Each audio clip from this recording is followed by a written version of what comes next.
खुलुमबाय गोजोन फुंबिलि बयनिसिमबो नोंथांमोनखौ आंनि चेनेलाव गासैखौबो बरायनाय बावहरग्रोनाय थाबाय आसा खालामो नोंथांमोना खौरांखौ नायनानै मोजां मोनगोन।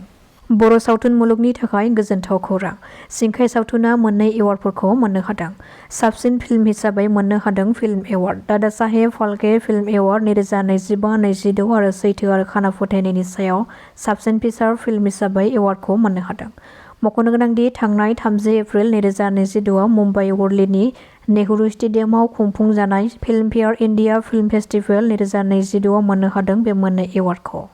जौ लोंग्रा सुबुंनि न'खराव जों बांसिनखौनो न'खराव सुख गैयै बिसि-फिसायनि गेजेराव नांज्लायनाय आरो जौनि थाखाय न'खरा सिलिंखार जालांनायखौ नुनो मोनबाय थायो।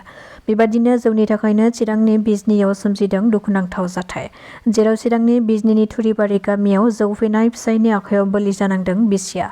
मख'नो गोनांदि थुरिबारि गामिनि चक्र बसुमतारी मुंनि सासे सुबुङा फिसौजोनि थाखाय मुं दोन्नायनि हाबाफारि बानजायदोंमोन, नाथाय हरनि समाव जौ फेनानै बिसि-फिसाय सानैनि गेजेराव रागा जोंलायनाय, बोराबलायनाय, नांज्लाय खमज्लाय जादोंमोन आरो बे रागा जोंनायानो बुथारलायनाय जाथायसिम सौहैदों।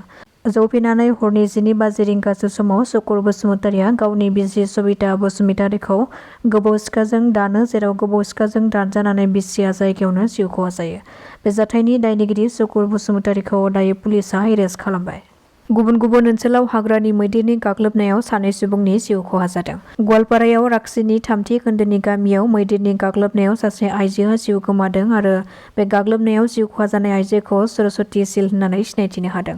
बेनि अनगायैबो न'नि वाल सिफायनानै न'आव हाबहैनानै गाग्लोबनायनि जाहोनाव सासे सुबुङाबो गोब्राब जोखोम जादों। बेराफारसेथिं नगावनि कसुवा रजागावआव हाग्रानि मैदेरनि गाग्लोबनायाव फिन आरोबाव सासे सुबुङाबो जिउ गोमादों। मोनाबिलिनि समाव न'नि साखाथियावनो हाग्रानि मैदेरजों मोगा-मोगि जानायनि जाहोनाव सासे सन्जय दास मुंनि सुबुङा जिउ खहा जायो।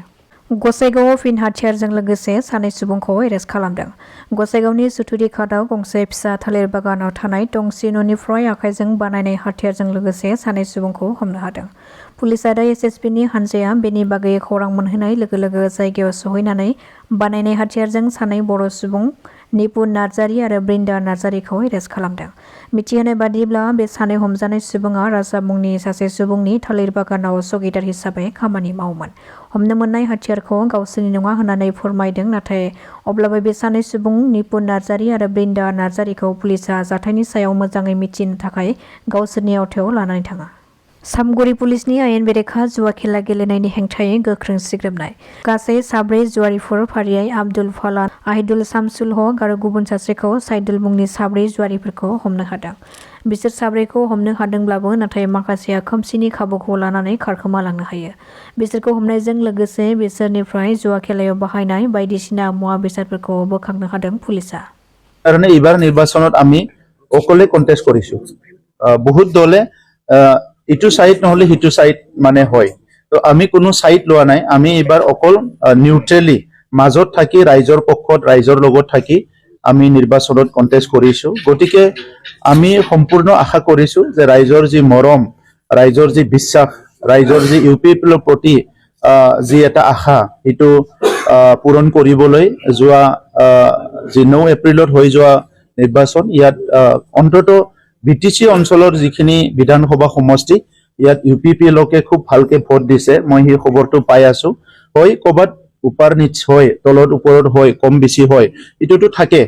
আৰু এই কাৰণে মই আশা ৰাখিছো যে অসমত অহা 4 তাৰিখত যে যিমানখিনি ৰিজনেল পাৰ্টি, যিমানখিনি আঞ্চলিকতাবাদী দল নিৰ্বাচনত অংশগ্ৰহণ কৰিছে, ইয়াত ইউপিপিএলে 1 নম্বৰত থাকিব আৰু সকলোতকৈ বেছি বিধায়ক পাব, মই হিটো আশা কৰিছো। আৰু ইউপিপিএলে এনে মানে হাৱাত আমি পলিটিক্স কৰিবলৈ আহা নাই। আমাৰ নিজৰ মিছন আছে, ভিজন আছে।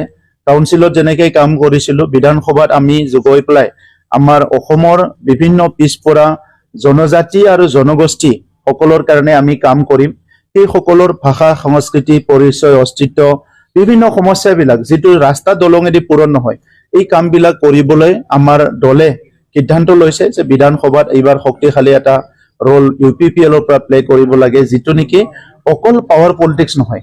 এতিয়া বিধায়ক হ'বলৈ বহুত বিচাৰিছে যে এজন জাষ্ট বিধায়ক হ'বলৈ, বিধায়ক হ'ব লাগে বুলি ভাবিছে তেখেতে, মই বিধায়ক হ'ব লাগে। কিন্তু বিধায়ক হোৱাৰ পিছত কি কৰিব, ইয়াৰ এজেন্ডা বহুতৰে নাই। ইফালে বহুতে ভাবিছে মই মন্ত্ৰী হ'ম, অমুক হ'ম, XYZ হ'ম, হোৱাত কোনো অসুবিধা নাই। কিন্তু হৈ পেলাই যদি ৰাইজৰ কাম নকৰে, অঞ্চলৰ কাম নকৰে, জাতিৰ কাম নকৰে, ৰাজ্যখনৰ কাম নকৰে, তেতিয়াহে ইয়াৰ পৰা আশা যিটো ৰাইজৰ থাকে এই আশাটো পূৰণ নহয়।